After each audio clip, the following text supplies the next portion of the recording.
दया गुरु महाराज की साहब। जी गुरु जी। आज 10 जुलाई 2026 की रात्रि पहर के 4 बजे से पूरन साहब द्वारा रचित बीजक पाठ का पाठ किया गया बीजक साहब द्वारा। तत्पश्चात उन्होंने सतगुरु कबीर साहब द्वारा रचित बीजक की रमेनी 8 की 5 नंबर 6 नंबर लाइन और 8 नंबर साखी का टीका किया। इसी क्रम में मैं सतगुरु कबीर साहब द्वारा रचित बीजक की रमेनी 8 की 5 नंबर 6 नंबर लाइन और 8 नंबर साखी का टीका जो पूरन साहब ने किया वो प्लस मैं अपने विवेक से बताने की कोशिश करूँगा। सभी ध्यान से सुने।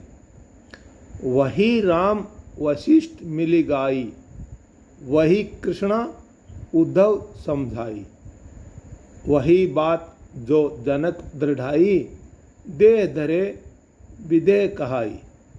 इसमें सतगुरु कबीर साहब समझाते हैं कि राम व वशिष्ठ जी ने भी मिलकर उसी राग को अलापा, कृष्णचंद्र ने भी उद्धव को वही तान सुनाई, उसी राग वही तान सुनाई। और जब इसी तत्वमसी वाक्य को अष्टावक्र ने जनक को पुनः दृढ़ करा करके और उपदेश दिया, तब जनक ने जो दे रहते विदेह कहलाने लगा। जब जनक है वो दे रहते विदेह कहलाने लगा।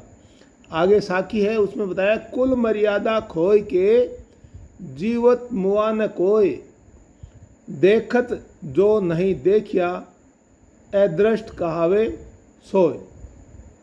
इसमें सतगुरु कबीर साहब समझाते हैं कि देह में रहते हुए विदेह कैसे हुए। यदि कहो कि कुल वर्णाश्रम धन विद्या आदि की मर्यादा को छोड़ देने से विदेह हो जाता है तो वो कैसे हो सकता है, जबकि जीवत जीव मुर्दा नहीं होता, अर्थात प्रारब्ध भोग क्षय बिना चैतन्य जीव के को शरीर विषय स्पूर्ण नहीं मिटता। यदि प्रारब्ध भोग के लिए जीव उन्मुख न होगा तो विदेह मुक्त भी कभी नहीं होगा।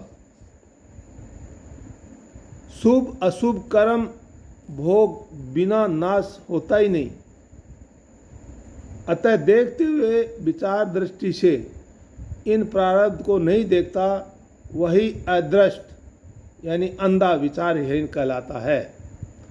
भाव यह है कि विचार करने पर जिस बात की स्थिति न हो उसी को धोखा अनुमति कल्पना कहते हैं। तो आज की जो ये 2 लाइन और साखी में सतगुरु कबीर साहब ने समझाने की कोशिश किया है कि राम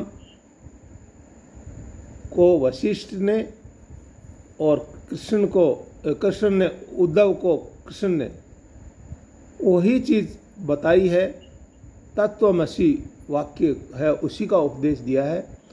और वही चीज़ अष्टावक्र ने राजा जनक को दृढ़ करवाई है, जिससे राजा जनक है वो देह होते हुए भी विदेही कहलाया है।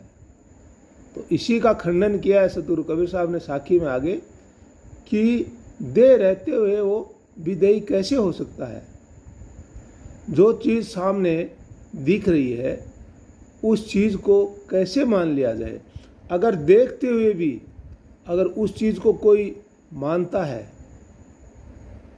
जो चीज़ दिखाई दे रही है उसको भी अगर कोई स्वीकार नहीं करता तो वो अंधा ही कहलाएगा, उसको अंधा ही तो कहेंगे। और जो विचारहीन उसी को तो विचारहीन कहेंगे। तो भाव यह है कि विचार करने पर जिस बात की स्थिति ना हो या जिससे उसका होश में ना आए वो, तो फिर वो एक प्रकार से धोखा है। ऐसा आज की 2 लाइन और ये साखी के अंदर सतगुरु कबीर साहब ने समझाने की कोशिश किया है। जी गुरु जी।